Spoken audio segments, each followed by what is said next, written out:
So this lesson is going to be how do we solve equations when there are variables on both sides. You'll see it's pretty much the same steps that we've talked about all along. The end result is the same. I want my variable term on one side, on the left side, and I want my constant term on the right side. And we do that by inverse operations. So first step is I'm going to simplify if I need to on either side. I can't simplify 8x plus 17 or 2x plus 35. They're both simplified. So step one, done. Step two, I'm going to use inverse operations to move my variables to one side. So my goal is to get my variables on the left-hand side. 8 is already there. So I want to move this 2x. So I'm going to do the opposite of 2x, which is subtracting 2x on both sides. When I do that, I have 8x minus 2x is 6x plus 17 all equals 35. And now I keep doing the same thing. I get my constant term on the right, so I'm going to subtract 17 to both sides, and I get 6x equals 18. Now I separate 6 and x by division, so if I divide both sides by 6, I get x equals 3, and that's my answer. My steps are going to be the same because I always want my variable term on the left-hand side. So look at number 3. I can't simplify, so I'm going to move this 9m to the other side. The opposite of 9 is subtracting 9m. Remember, I need to clear it out. So now I have negative 8m plus 3 equals negative 13. Notice my equal signs needs to stay lined up, so I have a clear left-hand side and a clear right-hand side. To move my constant term of positive 3 over, additive inverse, I subtract 3 on both sides, and I'm left with negative 8m equals negative 16. So now I divide. Division means separate, so that's going to separate that term for me. I'm dividing both sides by negative 8, so m equals a positive 2. And don't forget, you can always go back and check the same way we have been. I plug in 2 for m here. 2 plus 3 is 5. And if I plug in 2 for m here, 18 minus 13 is also 5, and 5 equals 5, so it checks out. Look at number 5. I still want my variable term on the left, so I'm going to subtract 2a on both sides. And now I have 4a plus 40 equals what? Well, 2a minus 2a, that's additive inverse, it equals 0. A lot of times students get stumped and then they just stop. But remember, 0 is a rational number, it's real. And now I move my constant term to the right, so I subtract 40, and I get 4a equals negative 40. And when I divide both sides by 4, I get a equals negative 10. And again, don't forget, you can always check your answer. Number 7, I'm still going to move my variable terms to the left, so I subtract 13p on both sides.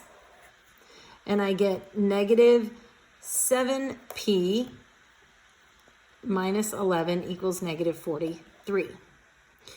Now, when I add 11 to both sides, I get negative 7p equals negative 32. But this is negative 8. Sorry, that's negative 8p. 5 minus 13 is 8, not 7. And now when I divide both sides by negative 8, to separate the 8 and the p, I get p equals positive 4. Okay, let's flip it to the other side, and let's do some ones where we have to simplify and distribute. So I'm going to go down here to number 13 and 15.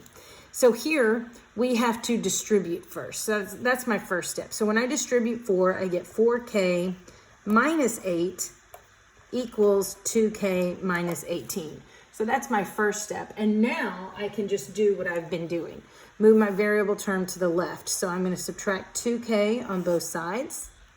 And I get 2k minus 8 equals negative 18. And then I add my constant term to the right, and I get 2k equals negative 10. And when I separate 2 from k, that's division, and I get k equals negative 5. Again, notice how pretty my work is. My equal signs are lined up. I have a clear left side and a clear right side. All right, let's take a look at number 15. So I'm still going to use the distributive property.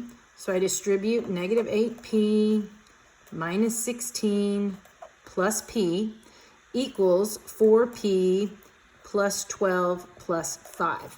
That's when I use the distributive property. When I combine my like terms, I have negative 8p and p. I'm going to simplify the left side, and I get negative 7p minus 16.